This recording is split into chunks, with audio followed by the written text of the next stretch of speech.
মুখের একটু রূপচর্চা করব। মিছে মিছে তোমার সঙ্গে মুখ লাগিয়ে মেজাজটাই নষ্ট হয়ে গেল। ধর, আর ভাল লাগে না। এদেরকে যতই আপন করতে চাই, কিছুতেই এরা নিজেদের স্বভাব বদলায় না।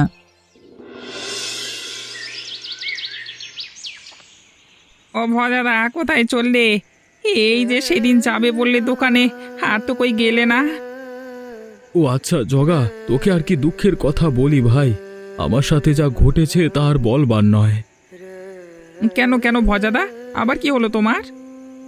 আর বলিস না ভাই, ওই দিন তোর সঙ্গে তো কথা বলে গেলাম মুরগি বিক্রি করব বলে, তার পরের দিন সকালবেলায় দেখি আমার দুটো বড় মুরগিটা উধাও। কি বলো গো ভজাদা, আমাদের গ্রামে মুরগি চোর?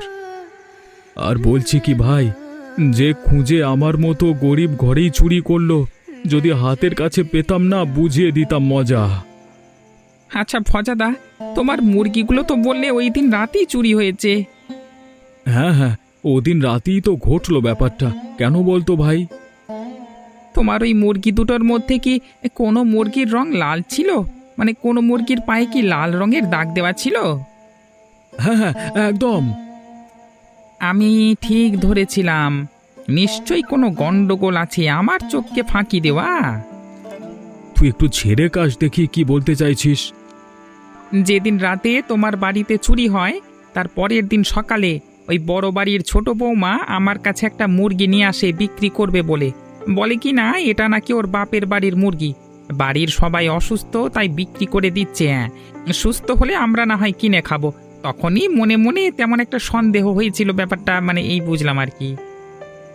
তাই বলে অত বড় বাড়ির বউ আমার বাড়ির মুরগি চুরি করবে? সবই স্বভাবের দোষ ভজাদা, আমি এর সাক্ষী। আমি এক্ষুনি যাচ্ছি কর্তামশাইয়ের কাছে। ওনার বৌমায়ের কীর্তিকলাপ যদি না আমি বলে আসি, আমার নামও ভজা নয়, এই আমি বলে দিলুম। কর্তামশাই, আপনার সঙ্গে কিছু কথা ছিল। কে ভজা? আরে আয় আয়, ভেতরে আয়। হঠাৎ কি মনে করে আমার বাড়িতে? আগে কর্তামশাই, আপনাকে যে কি করে সে কথা বলি, এ কথা বলতে আমার মুখে বাঁধছে, কিন্তু করবার কিছু নেই। আমাকে মাফ করবেন, আমাকে আজ বলতেই হবে। ভনিতা না করে বল দেখি কি হয়েছে। বাবু, আমরা দিন আনি দিন খাই মানুষ, আমরা কখনো কারোর ক্ষতি করিনি, তবে আমাদের কেন ক্ষতি করে মানুষ? তোর কথা মাথা মুন্ডু আমি কিছুই বুঝতে পারছি না রে ভজা। বাবু, কিছুদিন আগে আমার খামার থেকে দুটো বড় বড় মুরগি চুরি হয়েছে। সে কি রে, কি বলিস কি? এই গ্রামে তো সাধারণত চুরি ডাকাতি তেমন হয় না। কে চুরি করলো কিছু জানতে পেরেছিস? জানতে পেরেই তো আপনার কাছে আসা বাবু। আপনাকে এর বিচার করতে হবে। আমাকে বিচার করতে হবে মানে? আরে এর মধ্যে আমি কোথা থেকে আসছি? আসছেন বাবু, কারণ চুরিটা আপনার ছোট বৌমাই করেছে।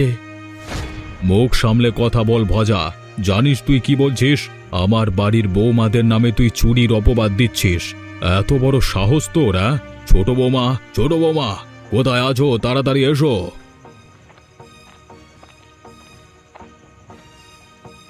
হ্যাঁ বাবা, ডাকছিলেন? হ্যাঁ, ভজা এসেছে তোমার নামে আমার কাছে বিচার দিতে। তুমি নাকি ওর মুরগি চুরি করেছো। আপনি এই ছোট লোকের কথা বিশ্বাস করেন বাবা? এরা যে কত নিচে নামতে পারে তা আপনি কল্পনাও করতে পারবেন না। বৌমা, আমরা গরিব হতে পারি কিন্তু ছোট লোকই করি না। থামুন তো আপনি, আপনাকে আমার ভালোই চেনা আছে। যা তা বুঝিয়ে বাবার কাছ থেকে ক্ষতিপূরণ আদায়ের চেষ্টা, তাই না? ঠিক বলেছ বৌমা, এর মতো মানুষদের সঙ্গে বেশি মেশাই উচিত নয়। ভালো মানুষ ভেবে ভুল করেছি। বাবু, আপনি ভুল বুঝছেন, জগা এই কাজের সাক্ষী। দেখছেন বাবা, আরেক ছোট লোক কিভাবে উস্কানি দিচ্ছে।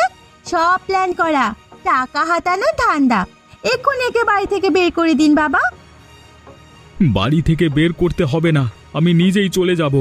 যাওয়ার আগে বলে যাচ্ছি, এই কাজের ফল তুমি নিশ্চয়ই পাবে বৌমা।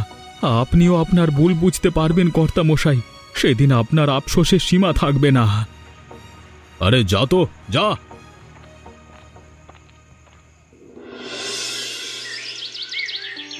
ভাগ্যিস তুই জোর করে বলেছিলি, না হলে তো দুজনেই ফেঁসে যেতাম রে ছোট। তুমি এত ভয় পাও কেন দিদি? বাবাকে কিভাবে বোঝাতে হয় তা আমি ভালো করেই জানি। বল, যেভাবে লোকটা বাড়ি বয়ে এসেছিল, যদি সত্যি সত্যি বাবা বিশ্বাস করে নিত, তাহলে আর কি হতো? তোমাকে আর আমাকে ঘাট ধরে বাইরে বের করে দিত। এখন বসে বসে বাপের বাড়িতে চোখের জল ফেলতে। মজা করিস না তো ছোট, জানিস তো ভয়ে আমার হাত পা ঠান্ডা হয়ে গেছিল। তুমি আবার কোথায় ছিলে ও সময়? তোমাকে তো দেখিনি কাছে পিঠে কোথাও। দেখবি কি করে, আমি তো রান্নাঘরেই ছিলাম।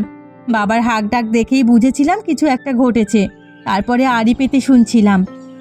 তার মানে তুমি ওখানে আড়াল থেকে মজা নিচ্ছিলে আর আমি এদিকে ফেঁসে যাচ্ছিলাম? আরে মজা কোথায় নিচ্ছিলাম, যেহেতু তোর নাম বলেছিল তাই আর সামনে যাইনি। তুমি কি ভেবেছো আমি যদি ফেঁসে যেতাম তোমায় কি ছেড়ে দিতাম নাকি? আমি বেশ ভালোই জানি তুই যে ছেড়ে দেওয়ার মেয়ে নোস, সেটা আমি খুব ভালো করেই জানি।